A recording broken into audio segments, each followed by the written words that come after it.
City Draft Riots of 1863, a rich man's fight, a poor man's battle. Before the Civil War had started, tensions were high between the North and the South. One pro for slavery, another anti slavery. Abraham Lincoln, anti slavery, was low on troops. Numbers on both sides drastically decreased. After the Battle of Gettysburg, the Draft Act of 1863 was passed by Congress. Huge draft deals passed through the state of New York. New York was the home of most immigrants and was also populated by African Americans on the poorest side. The Enrollment Act of 1863 stated that every male citizen and immigrants who had filed for citizenship between the ages of 20 through 45 were to be drafted for war.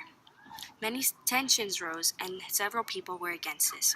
To try and soften the act, policies were added. If you were able to hire a substitute or pay a fine of $8,286 with 20 cents in modern money, you were able to give your service to the military. No coloreds were allowed to get drafted since they were only considered three-fourths of a human. The Irish people felt like they would lose their jobs to the African Americans once they left for war. They also realized that most of them would lose their lives, while the colored people lived in the city in peace. They felt like they were losing their superiority over the colored people. This angered the Irish people, and they deemed it unfair. Once the law was announced, there were many people against these laws.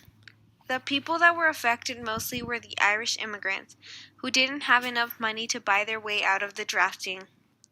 On Saturday, July 11, 1863, the first draft wave took place, and the city was pretty quiet for about 24 hours. On Monday, July 13, 1863, the second draft wave took place, and was the beginning of 5 days of mayhem and bloodshed that would later be known as the Civil War draft riots. The Irish initially only targeted military and government buildings as a symbol of how they believed it was unfair. They only attacked those who interfered with their plans. However, by the afternoon on the very first day, some people had turned and targeted the black people. They started harming objects that symbolized black political, social power, and their economic. They attacked any black person they saw on the street and made their way to a colored orphan asylum. It housed about 200 children and was considered a symbol of white charity towards black people. It held clothes, food, and such provisions for all the children. They also believed it symbolized black upward mobility. At about 4 p.m. on July 13, 1863, the orphanage housed about 233 children. They were all doing different activities as white men and women arrived armed with bats, clubs, bricks, etc. advanced on the building. The white people grabbed anything that was flammable and set the orphanage on fire. The firefighters were unable to save the building, and it took about half an hour for the building to burn down completely. An Irish observer of the scene called for a helper to help the poor children. The mob took a hold of him and looked ready to kill him without any mercy. The children were luckily saved from the horrendous torture they would have probably had to endure. The children stayed in the police station for 3 days and nights before being transported once again to the almshouse on Blackwell's Island, where, ironically, the founders of the orphanage had hoped to keep black children when they built the asylum. The Irish who hoped for mercy was one of many to be harmed for seeming to be too sympathetic towards the black. Throughout the week, the Irish harassed and sometimes killed the black people and their followers. They destroyed the property they owned and left them with nothing. They attacked white women as well, like Ann Derrickson, who was a wife to a black man. The dock had been brewing with tension for a while, and this event sent the Irish over the edge. The tensions began with white employers hiring black men, and the Irish had refused to work with them. They attacked 200 black men who worked at the dock, while others looked for any black workers on the streets they could pummel. Some people took advantage of the chaos and started destroying brothels, boarding houses, dance halls, and tenements that served black people. They attacked both women and men, but singled out the men for special violence. They hanged some and burned them. They drowned some and they beat some to death, throwing their bodies into the river. Some rioters made sport of mutilating of the dead bodies. They jumped a man and threw stones at him, while the women and children watched. None intervened, for the fear of being treated worse was greater than the need to help. They dragged men through the streets, sometimes by their genitals. The men that tried to fight back didn't do very well either. Anyone who harmed a white had it worse than any of them. James Costello shot a white and ran, but unfortunately 6 men beat, kicked, stomped, and stoned him before hanging him. On one neighborhood called 5 Points, though, it was fairly quiet. It was a neighborhood known for most of the black activity.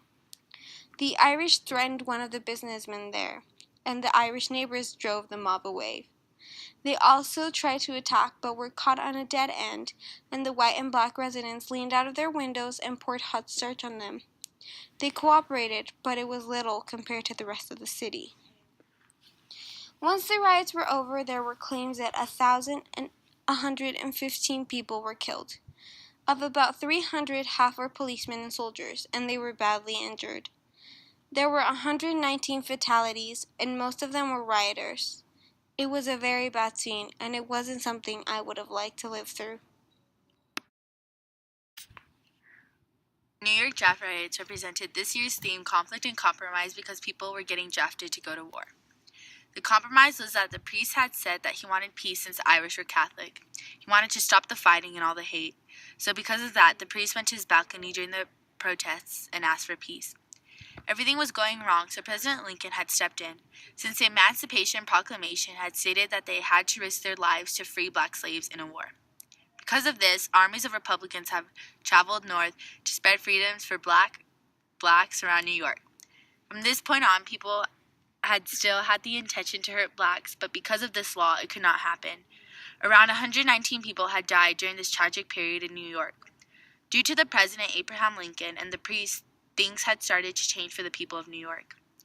Months after the riot finally passed, the blacks were driven out of their homes by the landlords, afraid that their property would be destroyed otherwise. They tried to rebuild the orphanage as well, but were asked to leave. It noticeably became more of a white city.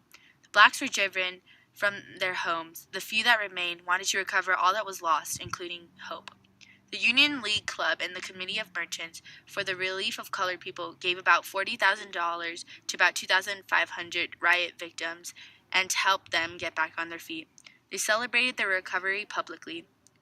In December of 1863, the Secretary of War gave the blacks permission to raise a black regiment.